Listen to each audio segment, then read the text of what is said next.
female lead. Of course, no so-called respectable women or woman agreed to work in what was then considered to be a dubious profession, an infra dig. Eventually, of course, he had to make do with a male actor. So as a result, most incongruously, India's first heroine was not a woman, but a man in drag.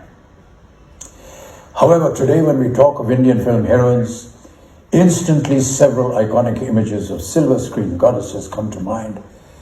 But here's a fact that not many may be aware of. The tradition of women working as much in front of the camera as behind the scenes goes way back to the silent era. Fatima Begum was the first woman to break the male barrier and establish herself as a top-notch actor, writer, producer, and a director. In 1926 she started her own production company. Her production house was called Fatma Films, which was later renamed Victoria Fatma Films, and in a sense paving the way for other women to make their mark. Then there was Gohar, not to be confused with Gohar Jan of Calcutta, the high-flying courtesan with Armenian origins. This Gohar, Qayyum Mamajiwala, was a major star of the silent era, popularly known as Glorious Gohar. She started her career at the age of 16. And then with Jagdish Pashta, Chandulal Shah, Raja Sando, and cameraman Pandurang Nayak, started the Sri Sound Studios. Later in 1929, along with Chandulal Shah, she went on to establish Ranjit Studios, which was later known as Ranjit Movietone, and produced films in Hindi, Marathi, and Punjabi.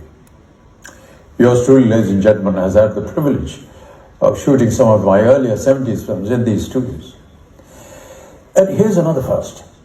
Saraswati Devi, born in a Parsi family, had to change her name from Khurshid Minocha Homiji to be able to work in the movie business. She was trained in Hindustani classical music under Pandit Vishnu Narayan Bhatkhande and took the industry by storm as a music composer in the 1930s. As a pioneering female music director, she went on to give huge hits for several films, including the very popular Achut Kanya.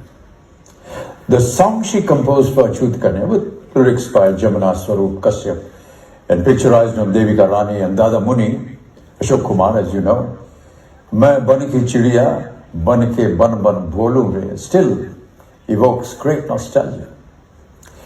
She composed and recorded the first nationalist song of our country in the year 1936, at the height of the British Raj, Jai Janani Janamabhoomi, recorded for the film Janmabhoomi, directed by, and here it is, a German filmmaker called Franz Osten. It turned out to be a big triumph among our freedom fighters.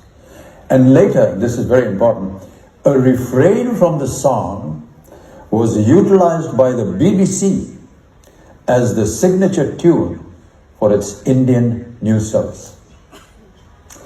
Along with Saraswati Devi, there was Jadnanbai, better known nowadays as the mother of our silver screen heroine Nargis Ji. In 1936, she established Sangeet Film Academy to produce and direct films, was a singer and an actor. She recorded ghazals with the Columbia Gramophone Company and rendered thumris and light classical music on radio stations, spending sufficient amount of time in Calcutta, training under Bhaiya Sahab Scindia, or Bhaiya Sahab Scindia of the Gwalior Gharana. Jadnanbai's daughter, Nargis Ji, was born here in a building on Indian Mirror Street off S.N. Banerjee Road and introduced to films in Talash-e-Haq as a child artist. Released in 1935, Jadnanbai played the lead in this film and furthermore composed its music also. So with sound firmly introduced to Indian cinema, playback singing saw an influx of musicians fluent in Urdu and Hindi enter the profession, cutting across rigid communal lines. These playback artists were our early pioneers who made it possible for Lata Mangeshkar ji and others to later carry forward the art. The technique of playback singing opened up the influence of the